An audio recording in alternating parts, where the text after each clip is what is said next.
আসসালামু আলাইকুম প্রিয় শিক্ষার্থীবৃন্দ,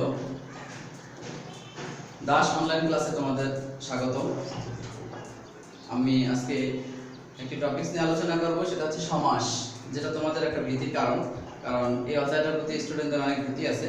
তো তোমরা যদি মনোযোগের সহিত ক্লাস করো ঠান্ডা মাথায়, আমি চেষ্টা করব তোমাদের সকলকে সুন্দরভাবে বুঝিয়ে দেওয়ার জন্য। তো তোমরা খাতা কলম হাতের কাছে রাখবে, কারণ কিছু কিছু গুরুত্বপূর্ণ পয়েন্ট লিখে নেবে। সমাসের যদি আমরা প্রথমে সংজ্ঞাটা দেখি, শব্দগত সংজ্ঞা।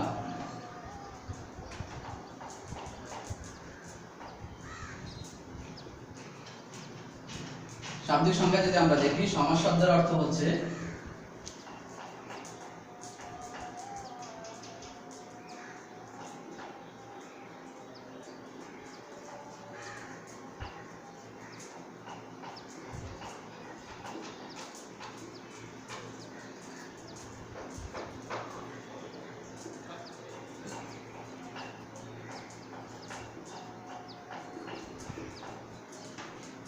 সমাস শব্দের শাব্দিক অর্থ হচ্ছে সংক্ষেপণ, মিলন বা একপদীকরণ। ঠিক আছে, একাধিক পদকে আমরা এক পদে পরিণত করব। আর ব্যুৎপত্তিটা যদি আমরা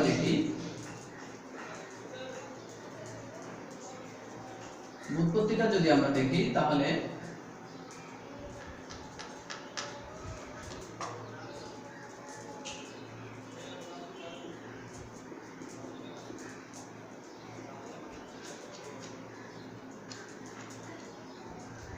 সম যোগ হস যোগ অ মিলে হবে সমাস।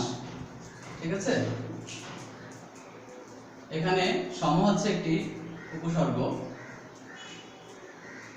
আর এটা একটা ধাতু, আর অ হচ্ছে একটি প্রত্যয়। তাহলে সম হচ্ছে উপসর্গ, হস হচ্ছে একটা ধাতু, অ হচ্ছে প্রত্যয়। এভাবে সমাসের ব্যুৎপত্তি হয়েছে। আমরা যদি সমাসের সংজ্ঞাটা দেখি,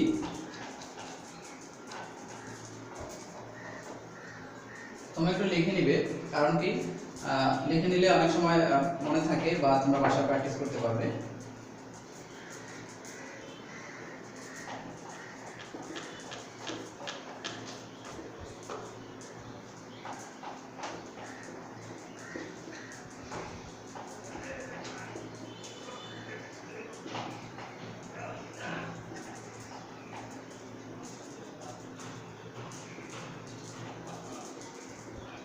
দেখো, দুই বা ততোধিক পদের এক পদে পরিণত হওয়াকে সমাস বলে। দুইয়ের অধিক পদগুলো যখন এক পদে পরিণত হবে তখন তাকে সমাস বলে। যদি আমরা একটা উদাহরণ দেই, তাহলে দেখো,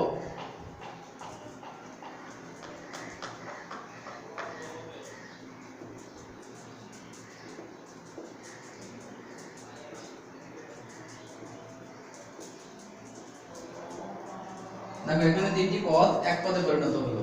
ঠিক আছে, বিলাত, হতে ফেরত, বিলাত ফেরত। আচ্ছা, এবার যদি আমরা কিছু বৈশিষ্ট্য দেখি, তাহলে উপরে এগুলো আমি মুছে দিচ্ছি, একটু তোমরা নিশ্চয়ই লিখে নিয়েছো।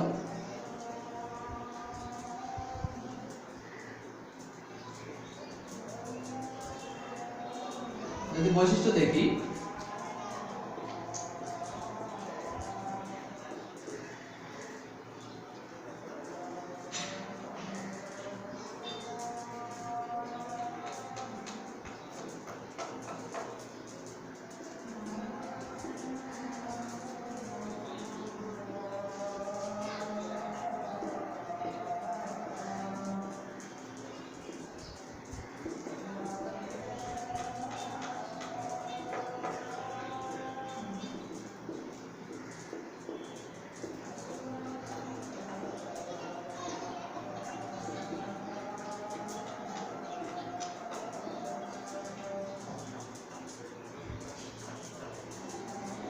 খেয়াল করো, অনেক পদের একত্রীকরণ হবে, পরস্পর পদগুলো সম্বন্ধযুক্ত হবে, প্রত্যয় উপসর্গ ধাতুর মিলন হবে এবং নতুন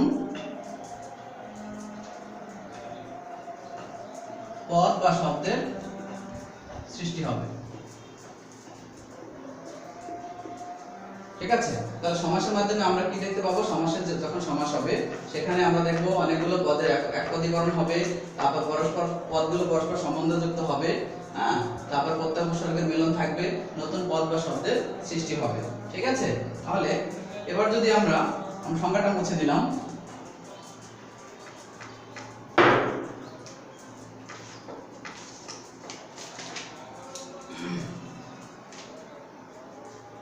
একটা উদাহরণ দেখি।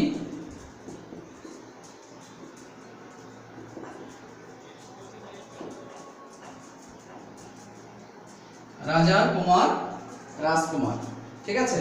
তাহলে এখানে রাজার কুমার, দেখো এখানে দুটো পদ আছে, ঠিক আছে।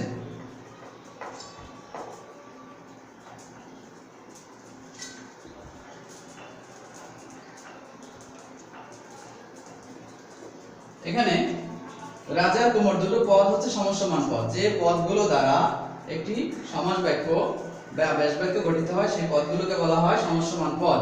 আর এই সমস্যমান পদগুলো যখন এক পদে রূপান্তর হয় তখন সেটাকে বলে সমস্ত পদ, ঠিক আছে। তাহলে এই ব্যাস বাক্যের সমস্যমান পদগুলো একত্রে, এটা যেমন এটা একটা সমস্যমান পদ, এটা একটা সমস্যমান পদ, ঠিক আছে। আর এই পুরোটা মিলে এটা হলো একটা ব্যাস বাক্য, ঠিক আছে। ব্যাস বাক্য বা সমাস বাক্য বা বিগ্রহ বাক্য। তাহলে আমরা দেখি যে ব্যাস বাক্যের যে আলাদা আলাদা পদগুলো আছে, প্রত্যেকটা পদ হচ্ছে সমস্যমান পদ, আর এই সমস্যমান পদগুলো মিলে হয় সমস্ত পদ। আর এই সমস্যমান পদগুলো একত্রে যে বাক্যটা গঠিত হয় সেটা হচ্ছে ব্যাস বাক্য বা সমাস বাক্য বা বিগ্রহ বাক্য, ঠিক আছে। তাহলে আমরা একটা সেন্টেন্সের মাধ্যমে কিন্তু কয়টা সংজ্ঞা পেলাম। এখানে সমস্যমান পদের সংজ্ঞা পেলাম, তোমরা একটু খেয়াল করো। সমস্যমান পদের সংজ্ঞাটা কি, যে ব্যাস বাক্যে যে পদগুলো নিয়ে ব্যাস বাক্য গঠিত হয় প্রত্যেকটি পদ হচ্ছে সমস্যমান পদ। আবার এই সমস্যমান পদগুলো মিলে, ঠিক আছে, যে বাক্যটি গঠিত হয় সেটা হলো ব্যাস বাক্য, বিগ্রহ বাক্য বা সমাস বাক্য, যেটাই বলো না কেন। আর এই ব্যাস বাক্যের যে পদগুলো মিলে যে এক পদীকরণ হলো বা যে নতুন পদটা সৃষ্টি হলো সেটা হলো সমস্ত পদ। তাহলে আমরা 1 2 3টা সংজ্ঞা কিন্তু এখানে পেয়ে গেলাম। আবার দেখো এখানে আরো দুটো সংজ্ঞা আমরা একটা পাই, ঠিক আছে। সমস্যমান পদের পূর্ব পদ, প্রথম পদ যেটা সেটা হলো পূর্ব পদ, আর পরে যেটা আছে সেটা হলো উত্তর পদ বা পরপদ। তাহলে এখানে আরো দুটো সংজ্ঞা আমরা পেয়ে গেলাম, যে সমস্যমান পদের পূর্ব অংশে বা প্রথম অংশে যে পদটা বসে সেটা হলো পূর্ব পদ, আর পরের অংশে মানে শেষের যে পদটা হয় বা দ্বিতীয় অংশে যে পদটা হয় সেটা হলো পরপদ বা উত্তর পদ। তাহলে দেখো একটা বাক্যের মাধ্যমে কিন্তু আমরা অনেকগুলো সংজ্ঞা মুখস্থ করে নিতে পারি, ঠিক আছে। তা তোমরা এইভাবে করে সংজ্ঞাগুলো হাতে ধরে ধরে এবার মুখস্থ করে নিবে, তাহলে কিন্তু সংজ্ঞাগুলো তোমরা ভুলবে না, ঠিক আছে। তোমরা এটা লিখে নিতে পারো, লিখে নিয়ে এভাবে করে যদি খাতায় প্র্যাকটিস করো, অন্ততপক্ষে 2 একবার প্র্যাকটিস করলে প্রত্যেকটা সংজ্ঞা মুখস্থ হয়ে যাবে, ঠিক আছে। তাহলে এবার আমরা দেখি, মুছে দিলাম, তোমরা অবশ্যই লিখে নিয়েছো।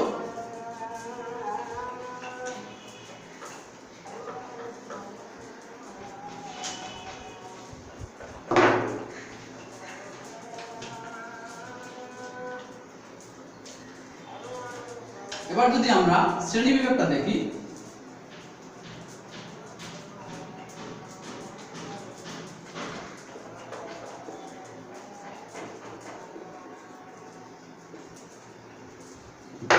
শ্রেণীবিভাগের মধ্যে যদি আমরা পাঠ্য বইয়ের দিকে তাকাই তাহলে আমরা সমাস দেখতে পাই 6 প্রকার। কয় প্রকার সমাস?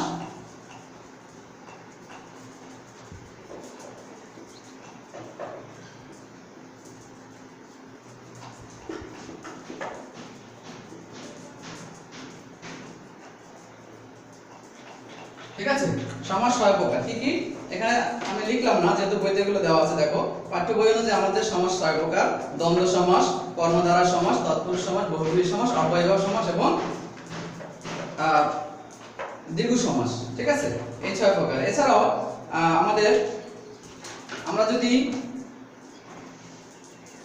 বিস্তীর্ণ আরো দেখি তাহলে আমরা দেখি অনেক সময় কি হয়, নিচে একটু নিচে আছে তোমরা দেখবা, দীর্ঘ সমাস এবং কর্মধারয় সমাসটা অনেক সময় অনেক ব্যাকরণবিদ তৎপুরুষ সমাসের মধ্যে অন্তর্ভুক্ত করে থাকেন। সেই ক্ষেত্রে আমরা সমাসকে 4 ভাগে ভাগ করতে পারি, যেমন দ্বন্দ্ব সমাস, তৎপুরুষ সমাস, বহুব্রীহি সমাস, অব্যয়ভাব সমাস। এছাড়া এই সংজ্ঞাগুলো তোমরা মুখস্থ করবা, ঠিক আছে, নাম লিখে। আর এছাড়া আমরা আরো দুটো সমাস দেখি, হ্যাঁ, অনেকগুলো মানে কি বলে এটাকে, কিছু অপ্রধান সমাস রয়েছে, সেগুলোর মধ্যে আছে যেমন প্রাদেশ সমাস, নিত্য সমাস, অলুক সমাস, হ্যাঁ, অলুক সমাসটা একটু দেখি আমরা। অলুক সমাস, যে সমাসে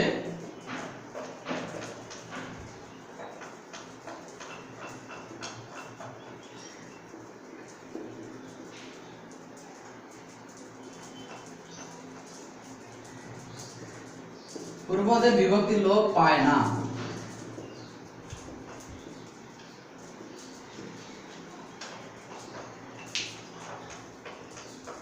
তাকে অলুক সমাস বলে।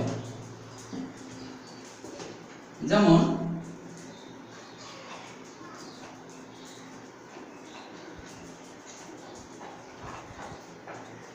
অপ্রধান সমাসগুলোর মধ্যে অলুক সমাসটা খুব গুরুত্বপূর্ণ, এজন্য আমি সংজ্ঞাটা লিখে দিলাম। যে সমাসে পূর্বপদের বিভক্তি লোপ পায় না, দেখো এখানে হাতে কলমে, হ্যাঁ হাতে কলমে, হাতে ও কলমে, ঠিক আছে? তাহলে হাতে ও কলমে, হাতে কলমে এখানে কিন্তু হ্যাঁ বিভক্তি লোপ পায়নি, ঠিক আছে? এই বিভক্তি যেভাবে ছিল সেভাবেই আছে, তাহলে এটা লোপ পায়নি, ঠিক আছে? তাহলে এইজন্য এটা। আর লোক সমাস কি? এটার বিপরীত হচ্ছে লোপ, যে সমাসে বিভক্তি লোপ পাবে। এটা জেনারেল সব সমাসে বিভক্তি, অনেকগুলো সমাসে বিভক্তি লোপ পেয়ে থাকে, এজন্য এটা লিখলাম না। এটা লোক সমাস, বিভক্তি লোপ পাবে, আর অলুক হচ্ছে লোপ পাবে না, ঠিক আছে? তাহলে এই সমাসটার সংজ্ঞাটা তোমরা গুরুত্বপূর্ণ, এটা পড়ে নেবে। তারপরে আমরা আরেকটা জিনিস দেখব, সেটা হচ্ছে এটা খুবই গুরুত্বপূর্ণ, কারণ প্রত্যেকটা সংজ্ঞা মনে রাখতে গেলে একটা টেকনিক আছে, সেই টেকনিকটা তোমরা মনে রাখবা। হ্যাঁ, এই টেকনিকটা আমি একটু দেখাবো, তোমরা একটু লিখে নিবে প্লিজ, সবাই একটু লিখে নাও।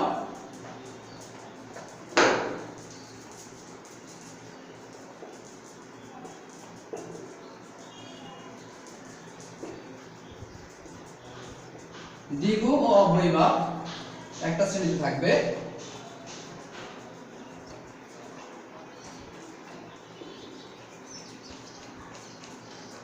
কর্মধারয় ও তৎপুরুষ একটা শ্রেণীতে থাকবে,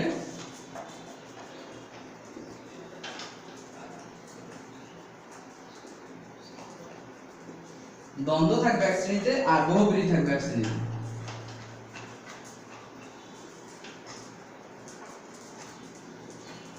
এখানে একটা জিনিস খেয়াল করো, এটা একটা মজার বিষয়, কেননা যখন আমরা সংজ্ঞা লিখি বা সংজ্ঞা মনে রাখতে চাই, তখন এই জিনিসটা মনে থাকলে খুবই আমাদের সহজ হয়, ঠিক আছে? তো দ্বিগু অব্যয়ভাব সমাসে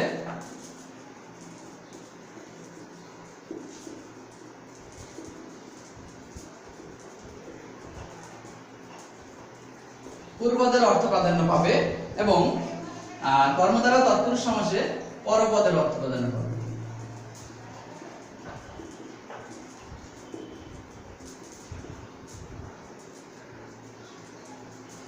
ঠিক আছে? আর দ্বন্দ্ব সমাসে উভয় পদে।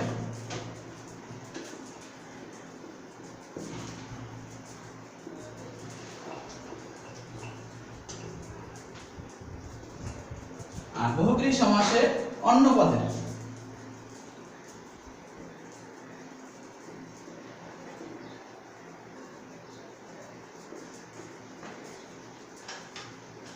তো প্রিয় শিক্ষার্থীবৃন্দ, এই জিনিসটা তোমরা একটু মনে রাখার চেষ্টা করবে, কারণ সংজ্ঞার মধ্যে যখন আমরা মুখস্থ রাখবো বা প্রত্যেকটা সমাসকে যখন আমরা চিনবো, তখন এই জিনিসটা খুবই গুরুত্বপূর্ণ। দ্বিগু অব্যয়ভাব সমাসে পূর্বপদের অর্থ প্রাধান্য পায়, আর কর্মধারয় তৎপুরুষ সমাসে পরপদের অর্থ প্রাধান্য পায়, দ্বন্দ্ব সমাসে উভয় পদের অর্থ প্রাধান্য পাবে, এবং বহুব্রীহি সমাসে অন্য পদের অর্থ প্রাধান্য পাবে। তো নেক্সট যখন আমরা এই সংজ্ঞাগুলো নিয়ে আলোচনা করব, তখন দেখবে এই জিনিসটা চলে আসবে। এটা মনে রাখতে পারলে খুবই সহজে সংজ্ঞাগুলো মনে রাখা যাবে। তোমরা এই জিনিসগুলো দেখবে বাসায়, এবং বিস্তারিত যেগুলো বাকি আছে আর বিস্তৃত পরের ক্লাসে আলোচনা করব। তো তোমাদের আজকে একটা বাড়ির কাজ দিয়ে দিচ্ছি, দেখো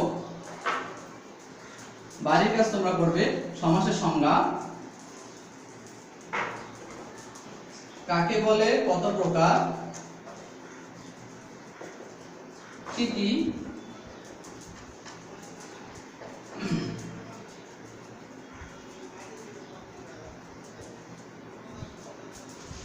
সংজ্ঞা সহ।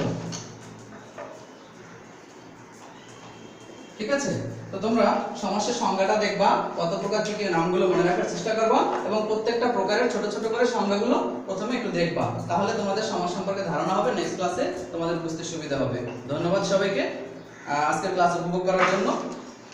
দেখা হবে অন্য একদিন পরবর্তী টপিকস নিয়ে। ধন্যবাদ সবাইকে।